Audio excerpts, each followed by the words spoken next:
computer kan luta ta hian D drive te hi kan lo hai du ta ni chuan Windows le R kha kan hmetanga Windows le R kan hmetanga ta hian Windows R kan hmia hian G p .msc kan chunga kan ok nga chuan D drive hi kan ti bo du ni chuan hela hian user configuration oma chuan ta hian administrative templates omta Windows components a tahian kalanga Windows components Windows Explorer lo omta ni Windows Explorer lo oma Windows Explorer a hian Windows Explorer a kan kalta a ta hian hide specified hide these specified drives in my computer titani hide these specified drives in my computer kan tinga kan click tan chu enable kan tianga ta hian enable dan not configured intimate he not configured intimate heya chuan enable thi click anga ta hian D drive kha I hide du chuan restrict D drive only tianga chuan ta hian apply anga okay anga ex anga hi refresh anga D drive kha lo bo mai ta ni D drive kha lo bo a C nia E F G dikhan D lo om lo ta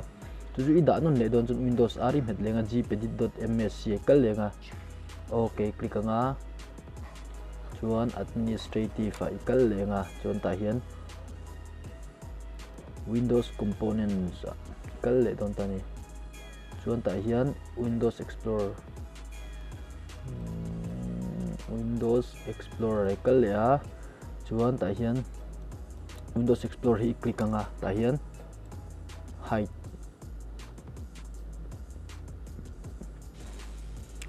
hide these specified drives in my computer I click lang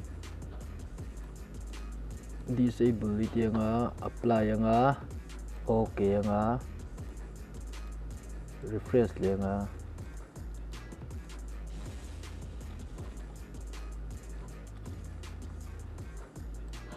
chuan loot thale nga lo to ta ni kaka drive hide da ni ta chuan ta hian thil hi kan lo hide du ta ni backup ai kala tools dei lo hide du ta ni ta hian properties a hide ti anga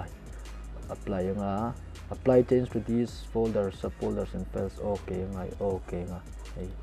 lo lang ta chuan hemi hi iti bo du chun organize ai kalanga folder and search option a chuan view a chuan ta hian don't show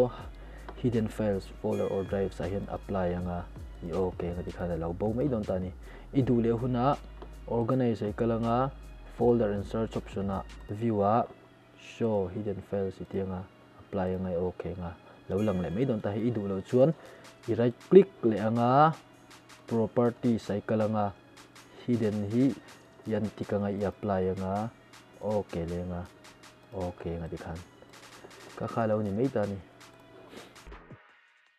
kung ay again may subscribe sak turin may like saka may share sak turin kasom tak may ni